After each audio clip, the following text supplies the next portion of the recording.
Baik, Assalamualaikum warahmatullahi wabarakatuh. Halo teman-teman sekalian, kami dari mahasiswa dan mahasiswi dari jurusan Pendidikan Teknik Informatika kelas E, di mana pada hari ini kita akan menampilkan sebuah program pemrograman bahasa C++ yang telah kami buat, di mana dalam program tersebut menerapkan beberapa tipe data, di mana tipe data itu berisikan tipe data percabangan, perulangan, tipe data bentukan, tipe data array, dan tipe data fungsi. Nah, saya Dinda Fadila Ramadhani bersama rekan-rekan saya ada Aulia Mutmainna, Aulia Sudirman, dan Fahrul Muslihi akan menjelaskan perbagian dari program yang telah kami buat. Untuk itu, saya akan menampilkan program yang telah kami buat. Nah, seperti ini tampilannya teman-teman. Jadi dalam program ini sudah ada beberapa tipe data. Nah, yang pertama di sini ada tipe data bentukan, kemudian ada tipe array, ada tipe fungsi, dan ditutup oleh tipe data percabangan dan perulangan. Nah, untuk setiap tipe data ini akan dijelaskan oleh teman-teman saya. Nah, untuk tipe data bentukan akan dijelaskan oleh teman saya, Aulia Sudirman. Untuk itu, kepada Aulia Sudirman, saya persilahkan. Baik, terima kasih kepada rekan saya karena telah memberi saya kesempatan. Baiklah, selanjutnya saya akan menjelaskan mengenai tipe data bentukan. Tipe data bentukan ini didefinisikan secara khusus oleh programmer sesuai dengan kebutuhan. Nah, biasanya tipe data bentukan ini terdiri dari satu atau lebih tipe data dasar. Jadi, tipe data bentukan ini bisa terdiri dari beberapa char dan integer. Untuk menyimpan biodata mahasiswa ini terdiri dari nama, NIM, dan sebagainya. Ada beberapa macam tipe data yang dapat kita buat. Yang pertama adalah tipe data bentukan struktur. Seperti namanya, tipe data struktur ini adalah tipe data bentukan yang menyimpan lebih dari satu variabel, baik yang bertipe sama maupun berbeda. Untuk membuat tipe data struktur, kita harus mendeklarasikan dengan kata kunci struct. Yang pertama kita buat kode yaitu include yourstream. Ini gunanya supaya program kita bisa menjalankan input dan output.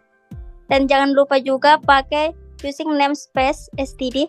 Selanjutnya, tipe data yang digunakan adalah tipe data bentukan struct yang diberi nama mahasiswa. Tipe data bentukan ini memungkinkan kita untuk membuat tipe data baru yang terdiri dari beberapa tipe data lainnya.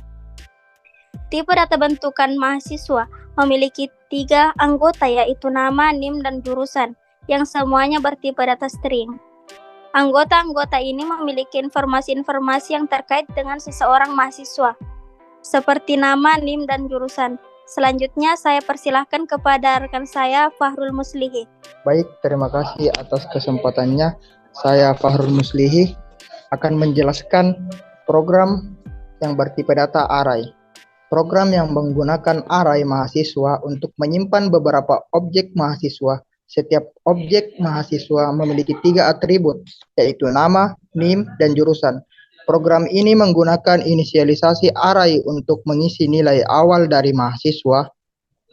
Dalam menginisialisasi array, setiap objek mahasiswa diwakili oleh suatu set nilai yang diberikan dalam kurung kurawal. Dalam setiap set nilai tersebut, nilai-nilai atribut dari objek mahasiswa dipisahkan oleh koma. Misalnya, set nilai pertama dalam inisialisasi array adalah Andi 12345 Teknik Informatika yang mempresentasikan objek mahasiswa dengan atribut nama bernilai Andi, NIM bernilai 12345, dan jurusan bernilai Teknik Informatika. Baik, cukup sekian yang bisa saya sampaikan. Saya serahkan kepada pemateri yang ketiga, kepada saudari Aulia Mutmainna. Baik, terima kasih. Baik, terima kasih atas kesempatannya. Di sini saya, Aulia Mutmainah, akan menjelaskan tipe data fungsi. Sebelumnya perlu teman-teman ketahui, dalam bahasa C++, program merupakan kumpulan dari fungsi-fungsi, baik itu yang didefinisikan langsung dalam program, maupun yang disimpan adalah suatu file header.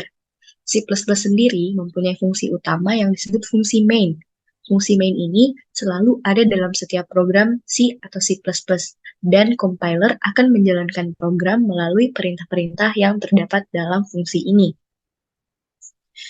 Fungsi merupakan blok dari kode yang dirancang untuk melaksanakan tugas khusus. Kegunaan dari fungsi ini adalah untuk mengurangi pengulangan penulisan program yang berulang atau sama dan program menjadi lebih terstruktur sehingga mudah dipahami dan dapat lebih dikembangkan. Mungkin teman-teman sudah mengenali beberapa fungsi yang ada, seperti contohnya adalah fungsi main yang bersifat mutlak karena fungsi ini menandakan program akan dimulai, dan juga ada fungsi cout yang mempunyai tugas untuk menampilkan informasi atau data ke layar dan masih banyak lainnya. Sebelumnya perlu teman ketahui juga, fungsi ini memiliki strukturnya tersendiri, di mana dimulai dari nama fungsi boleh dituliskan secara bebas dengan ketentuan, tidak menggunakan spasi, dan nama-nama fungsi yang mempunyai arti sendiri. Yang kedua adalah argumen, diletakkan di antara tanda kurung yang terletak di belakang nama fungsi. Argumen boleh diisi dengan suatu data atau dibiarkan kosong. Dan yang terakhir adalah pernyataan atau perintah, diletakkan di antara tanda kurung. Seperti yang teman-teman bisa lihat pada layar, untuk tipe data fungsi ini diawali dengan fungsi tanpa nilai balik atau disebut dengan tipe data void yang berarti tidak memiliki nilai balik atau return value. Tipe data void ini diinisialisasikan dengan variabel tampilkan mahasiswa. Lalu di baris selanjutnya dilakukan perulangan yaitu for yang berisikan integer i sama dengan 0, i kurang dari 3, i plus plus. Lalu terdapat keluaran atau cout dari nama mahasiswa dan cout keluaran dari jurusan mahasiswa. Oke, terima kasih rekan-rekan saya. Nah, di sini saya akan menjelaskan program tentang percabangan dan perulangan. Seperti yang dikatakan oleh rekan saya tadi, Aulia Mutmainnah, bahwa sebuah program dari C++ itu butuh fungsi main, karena fungsi main ini sangat penting untuk menjalankan sebuah program yang ada di dalamnya. Nah, seperti yang kalian lihat, di sini kita menggunakan tipe data percabangan. Nah, tipe data percabangan di sini itu kita mendeklarasikan terlebih dahulu sebuah tipe data integer, di mana berisikan variabel pilihan. Guna dari variabel pilihan ini adalah untuk menyimpan pilihan pengguna, karena di bawahnya kita mencetak pesan di mana pengguna akan diberi opsi untuk memilih pilihan antara pilihan 1 atau pilihan 2. Nah, ketika kita sudah menginput, data tersebut akan disimpan pada variabel pilihan.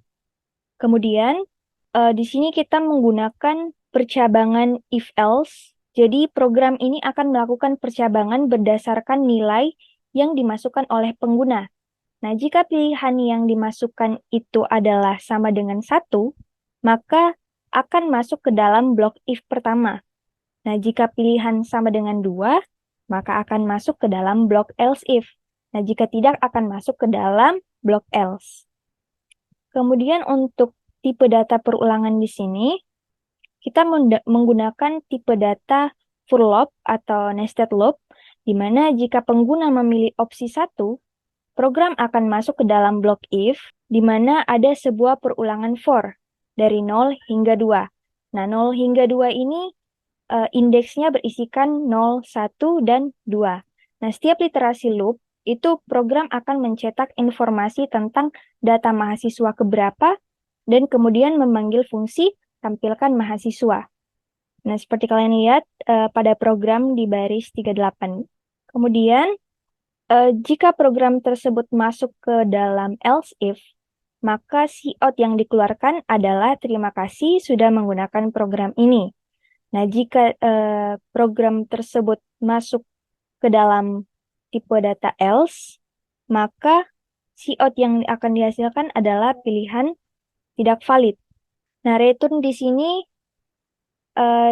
digunakan untuk mengembalikan program ke nilai 0, menandakan bahwa program telah berakhir dengan sukses. Baik, di sini saya akan menampilkan hasil dari compile program yang telah kami buat. Compile atau hasil ini kita disuruh untuk menginput apakah kita memilih angka 1 ataupun 2 atau opsi 1 atau 2. Nah, ketika kita memilih opsi 1, seperti yang saya katakan tadi, maka akan ditampilkannya itu data tampilkan mahasiswa. Nah, tampilkan mahasiswa ini ada pada tipe array di atas. Jadi coba kita run, kita pilih satu. Maka keluarlah semua hasil yang ada pada tipe data array tadi. Kemudian bagaimana jika kita memilih opsi kedua? Kita memilih opsi kedua berarti ini akan menyimpan data ke dalam else, di mana else itu akan memberikan output atau mencetak pesan terima kasih sudah menggunakan program ini. Nah, jika kita memilih angka selain opsi 1 dan 2, kita coba, kita memilih selain angka 1 dan 2, kita pilih 3, maka pilihan tidak valid. Karena itu akan masuk ke dalam bagian dari else. Mungkin segitu saja penjelasan mengenai program yang telah kami buat. Sekian terima kasih. Itu tadi penjelasan mengenai program yang telah kami buat. Kurang lebihnya mohon dimaafkan. Dan untuk itu kami menyerahkan kepada Ibu Alivia sebagai dosen pengampu pada mata kuliah algoritma dan pemrograman dasar untuk memberikan saran dan masukannya. Itu kami ucapkan terima kasih. Wassalamualaikum warahmatullahi wabarakatuh.